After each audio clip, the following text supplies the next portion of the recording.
बात करेंगे thought of the day की, जो आज का हमारा मोटिवेशनल पावरफुल थॉट है कि कल को अगर आपको आसान बनाना है, कल को आपको इजी बनाना है, तो आज आपको उसके लिए कड़ी मेहनत करनी पड़ेगी। तो जो भी अपना भविष्य सुधारना चाहता है उसको आज पर काम करना पड़ेगा। जो आज काम नहीं करेगा उसका कल कभी भी अच्छा नहीं होगा। तो यकीन मानिए, आप में से जो लोग चाहते हैं उनका भविष्य अच्छा बने, जो लोग चाहते हैं उनका कल शानदार बने, तो आज से ही कड़ी मेहनत करने के आपको अभ्यास डालना होगा। क्योंकि आज का किया गया काम ही कल आप फसल के रूप में काटते हैं। जो आज आप करेंगे, आज अगर मक्कारी करेंगे तो कल आपको परेशानी ही काटना है, और आज अगर मेहनत करेंगे तो कल आप आसानी काटेंगे, कल आप सफलता काटेंगे। तो इसी थॉट के साथ आगे बढ़ेंगे, बात करेंगे कि रिवीजन कल के पड़ेंगे करंट अफेयर के प्रश्नों का। पहला प्रश्न है कि लोक प्रशासन में उत्कृष्टता के लिए 2020 का प्रधानमंत्री पुरस्कार कब प्रदान किए जाएंगे? तो ये प्रदान किए जाएंगे 31 अक्टूबर को। दूसरा प्रश्न, किस देश ने ग्योफोन 9 पृथ्वी अवलोकन उपग्रह लॉन्च किया है? ये चाइना ने किया है। तीसरा प्रश्न है कि हाल ही में किस देश को अब तक का सबसे बड़ा प्राकृतिक गैस भंडार मिला है? ये तुर्की है। वहीं चौथा प्रश्न है कि आरबीआई ने 2020-21 के लिए भारत की वृद्धि दर शून्य से कितने प्रतिशत नीचे रहने का अनुमान लगाया है? और ये 4.5% नीचे रहने का अनुमान लगाया है, यानी कि -4.5%। वहीं पांचवा प्रश्न है कि डीआरडीओ प्रमुख जी सतीश रेड्डी का कार्यकाल कितने साल तक के लिए बढ़ा दिया गया है? तो 2 साल के लिए इनके कार्यकाल को और बढ़ाया है। छठवां प्रश्न है कि मध्य प्रदेश में 45 सड़क परियोजनाओं का शिलान्यास और उद्घाटन किसके द्वारा किया गया है? तो ये नितिन गडकरी हैं। सातवां प्रश्न है कि केंद्र सरकार ने जीएसटी छूट का दायरा बढ़ाकर कितना कर दिया है? तो ये 40 लाख किया है। आठवां प्रश्न है कि किस देश की गोल्फर सोफिया पोपोव ने महिला ब्रिटिश ओपन 2020 खिताब जीता है? ये जर्मनी की हैं। और नवा प्रश्न है कि किसके नाम पर सिक्किम में फुटबॉल स्टेडियम होगा? तो ये वाईचिंग भूटिया के नाम पर बनेगा। 10वां प्रश्न है कि यूईएफए चैंपियंस लीग 2019-20 किस टीम ने जीती है? तो ये बायर्नर्स म्यूनिख ने जीती है। ये थे हमारे कल के पड़े गए करंट अफेयर के प्रश्नों का क्विक रिवीजन। आगे बढ़ेंगे, आज के प्रश्नों की बात करेंगे। और आज के करंट अफेयर का पहला प्रश्न है कि नीति आयोग द्वारा जारी निर्यात तत्परता सूचकांक में शीर्ष स्थान पर कौन सा राज्य है? तो इसमें पहले स्थान पर या शीर्ष स्थान पर गुजरात है, यानी कि बी ऑप्शन प्रश्न का सही उत्तर है। डिटेल देख लीजिए क्या है। तो नीति आयोग ने जारी किया अभी हाल ही में एक सूचकांक जिसका नाम है निर्यात तत्परता सूचकांक, यानी कि ईपीआई, एक्सपोर्ट प्रिपेयर्डनेस इंडेक्स, और 2020 इसमें ईपीआई का जो उद्देश्य है वो चुनौतियों और अवसरों की पहचान करना है, यानी कि किसी भी राज्य के सामने क्या क्या चुनौतियां आती हैं, कौन कौन से अवसर हो सकते हैं जिससे ज्यादा से ज्यादा वो एक्सपोर्ट कर सकें, साथ में जो सरकार की नीतियां हैं वो कितनी कारगर हैं और उसको कितना और सुविधाजनक बनाया जा सकता है। तो इन सब के लिए नीति आयोग ईपीआई के तहत काम कर रहा है। इस सूची में नंबर 1 पर कौन है? तो गुजरात नंबर 1 पर है, महाराष्ट्र नंबर 2 पर है और तमिलनाडु नंबर 3 पर है। तो ये आपको याद रखना है। नीति आयोग की बात कर लेते हैं। इसकी स्थापना हुई थी 1 जनवरी 2015 को। योजना आयोग के स्थान पर इसको स्थापित किया गया था। इसके उपाध्यक्ष कौन है? राजीव कुमार। तो अध्यक्ष कौन होते हैं? तो प्रधानमंत्री इसके पदेन अध्यक्ष होते हैं। और सीईओ कौन है? तो अमिताभ कांत। आगे बढ़ेंगे, दूसरे प्रश्न की बात करेंगे कि किस राज्य के कृषि विभाग ने केसर के व्यापार को बढ़ावा देने के लिए एक ई नीलामी पोर्टल बनाया है? तो ये ई नीलामी पोर्टल बनाया गया है जम्मू कश्मीर के कृषि विभाग के द्वारा, यानी कि ए ऑप्शन प्रश्न का सही उत्तर है। डिटेल देख लीजिए क्या है। तो जम्मू कश्मीर के जो कृषि विभाग है उसने जीआई टैग किया गया है कश्मीर के केसर को। तो पहली बात तो ये आप याद रख लें कि कश्मीर के केसर को जीआई टैग दिया गया है। तो कश्मीरी केसर के व्यापार को बढ़ावा देने के लिए एक ई नीलामी पोर्टल बनाया है और इंडिया इंटरनेशनल कश्मीर केसर ट्रेडिंग सेंटर IIKSTS इसके तत्वाधान में विभाग ने NSEIT के साथ मिलकर ये पोर्टल बनाया है। उद्देश्य क्या है? इसका एकमात्र उद्देश्य है कि जो खरीदार हैं उनको गुणवत्ता पूर्वक कश्मीरी केसर उपलब्ध करवाया जाए। आगे बढ़ेंगे, बात जम्मू कश्मीर की करेंगे। यहाँ की राजधानी श्रीनगर है और ये आपको याद रखना चाहिए कि इसको यूनियन टेरिटरी में बना दिया गया है। पहले पूरा राज्य था, लद्दाख को अलग कर दिया और 31 अक्टूबर को ये जो काम हुआ था 31 अक्टूबर को हुआ था और वर्तमान में राज्यपाल मनोज सिन्हा है। आगे बढ़ेंगे, बात तीसरे प्रश्न की होगी कि अमेरिका में रिपब्लिकन पार्टी की तरफ से राष्ट्रपति पद का उम्मीदवार किसे बनाया गया है? और रिपब्लिकन पार्टी की तरफ से राष्ट्रपति पद के उम्मीदवार बने हैं डोनाल्ड ट्रंप, जो कि वर्तमान में राष्ट्रपति हैं, यानी कि डी ऑप्शन प्रश्न का सही उत्तर है। डिटेल देख लीजिए क्या है। तो रिपब्लिकन नेशनल कन्वेंशन, यानी कि वहां की पार्टी का एक पूरा बैठक हुई और उसमें जो वर्तमान राष्ट्रपति हैं डोनाल्ड ट्रंप, उनको अमेरिकी राष्ट्रपति पद के लिए अगले जो 3 नवंबर को चुनाव होना है उसके लिए एक बार फिर से औपचारिक रूप से उम्मीदवार घोषित कर दिया है। और आरएनसी की बात करें यानी कि रिपब्लिकन नेशनल कन्वेंशन ने, तो इसने उपराष्ट्रपति पद के लिए वर्तमान में ही जो उपराष्ट्रपति है माइक पेंस, इनको एक बार फिर से उपराष्ट्रपति उम्मीदवार घोषित किया है। जबकि डेमोक्रेटिक पार्टी की बात करें तो उसने उपराष्ट्रपति पद का उम्मीदवार बनाया है जो बाइडेन को। जो बाइडेन पहले उपराष्ट्रपति थे ओबामा प्रशासन में, और उपराष्ट्रपति पद का उम्मीदवार बनाया है कमला हैरिस को। आगे बढ़ेंगे, बात संयुक्त राज्य अमेरिका की करते हैं। यहाँ की राजधानी वॉशिंगटन डीसी है, राष्ट्रपति डोनाल्ड ट्रंप है और मुद्रा अमेरिकी डॉलर है। चलिए मैप में मैं आपको अब अमेरिका लिए चलता हूँ।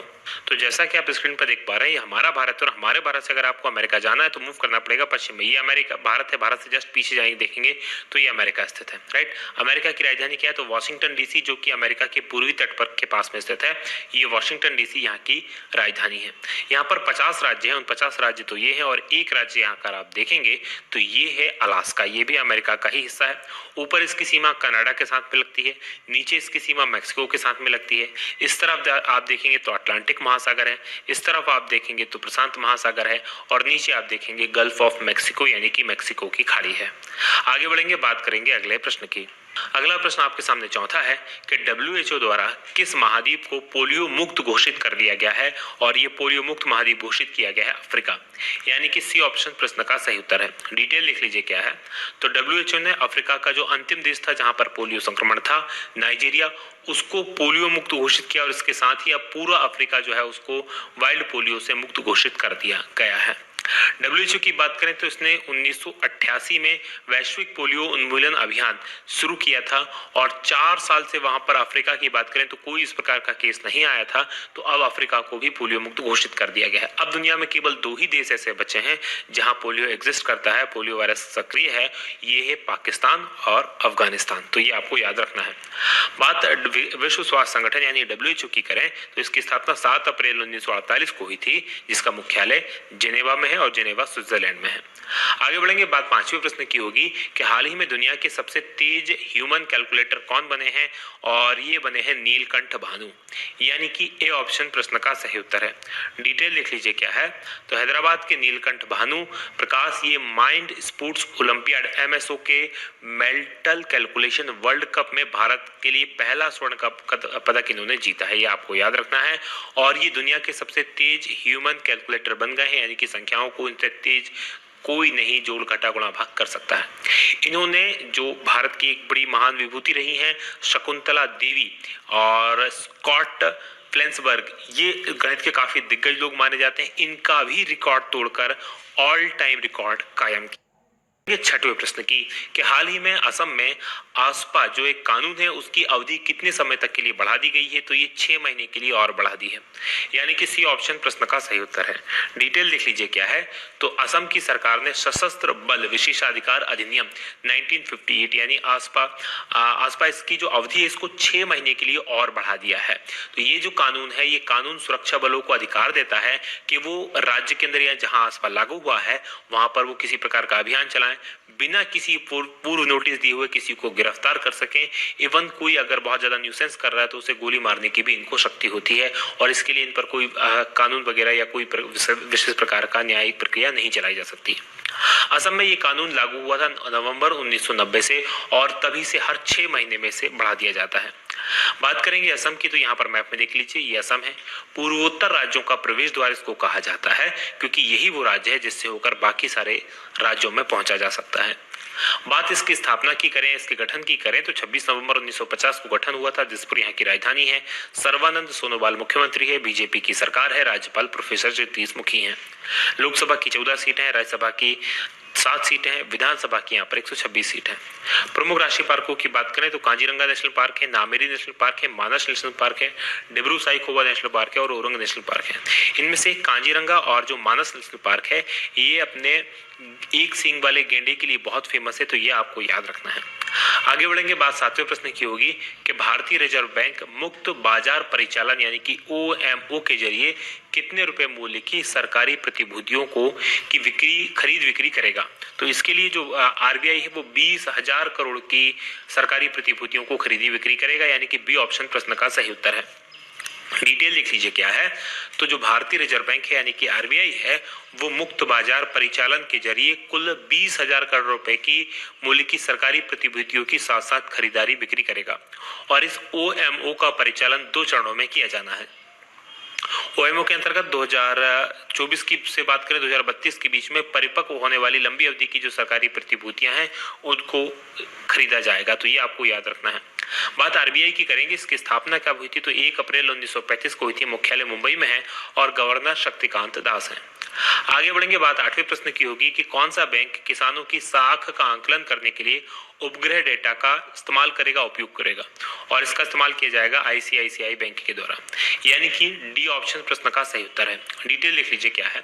तो आईसीआईसीआई बैंक क्या करेगा, किसानों की साख जो है उसका आंकलन करने के लिए, यानी उनको कितना ऋण दिया जा सकता है, इसके सैटेलाइट डाटा का यूज करने का फैसला किया है। तो आईसीसी अब ऐसी तकनीक का उपयोग करने वाला भारत का पहला बैंक बन गया है जो भूमि, सिंचाई और फसल पैटर्न से संबंधित चीजों को मापने के लिए और किसानों को कितना उधार दिया जा सकता है इसके लिए इस प्रकार की तकनीक का उपयोग करेगा। बात करते हैं आईसीआईसीआई बैंक की, तो इसकी स्थापना 1994 में हुई थी। अध्यक्ष गिरीश चंद्र हैं और सीओओ संदीप बख्शी हैं। आगे बढ़ेंगे, बात करेंगे 9वें प्रश्न की कि किस भारतीय टेबल टेनिस खिलाड़ी ने रिटायरमेंट का ऐलान कर दिया है, और इनका नाम है पोलोमी घटक, यानी कि बी ऑप्शन प्रश्न का सही उत्तर है। डिटेल देख लीजिए क्या है। तो भारतीय टेबल टेनिस स्टार पोलोमी घटक, इन्होंने रिटायरमेंट यानी संन्यास लेने की घोषणा कर दी है और इन्होंने 2006 के राष्ट्रमंडल खेलों और 2000 और 2008 के बीच कॉमनवेल्थ चैंपियनशिप में भारत का प्रतिनिधित्व किया हुआ है। इसके अलावा ये पहली बार ओलंपिक में जब शामिल हुई थी, ये मात्र 16 साल की थी। बात करेंगे अब हम 10वें प्रश्न की कि टेस्ट क्रिकेट में 600 विकेट लेने वाले पहले तेज गेंदबाज कौन बन गए हैं। तो दुनिया के पहले तेज गेंदबाज जो 600 विकेट जिन्होंने लिए हैं, ये है इंग्लैंड के जेम्स एंडरसन, यानी कि डी ऑप्शन प्रश्न का सही उत्तर है। डिटेल देख लीजिए क्या है। तो इंग्लैंड के तेज गेंदबाज जेम्स एंडरसन टेस्ट क्रिकेट में 600 विकेट लेने वाले पहले तेज गेंदबाज बन गए हैं और 38 साल के हैं ये, और इंग्लैंड के साउथहैम्पटन में पाकिस्तान के खिलाफ जो तीसरा और अंतिम टेस्ट मैच चल रहा था उसमें इन्होंने ये सफलता हासिल की है। टेस्ट क्रिकेट में एंडरसन से अधिक विकेट वाले गेंदबाजों की बात करें तो मुथैया मुरलीधरन, ये सबसे ज्यादा विकेट इन्होंने लिए हैं। शेन वॉर्न और अनिल कुंबले हैं। चौथे नंबर पर जेम्स एंडरसन है। बात करेंगे अब हम कल के सवाल की। करंट अफेयर आज का हमारा यही तक था। कल मैंने आपसे प्रश्न पूछा था कि प्रधानमंत्री नरेंद्र मोदी ने कौन सा मिशन लॉन्च किया है, तो यह है राष्ट्रीय डिजिटल स्वास्थ्य मिशन, यानी कि डी ऑप्शन प्रश्न का सही उत्तर है। आप में से काफी सारे लोगों ने इस प्रश्न का सही उत्तर दिया है। अब प्रश्न है कि ग्वालियर चंबल एक्सप्रेसवे का नाम बदलकर किसके नाम पर करने की घोषणा की गई है, तो ये किसके नाम पर करने की घोषणा की गई है कमेंट करके मुझे बताइएगा, और ये वीडियो कैसा लगा ये बताना मत भूलिएगा। आज की बात करेंगे यही समाप्त। आप लोगों का बहुत बहुत धन्यवाद। जय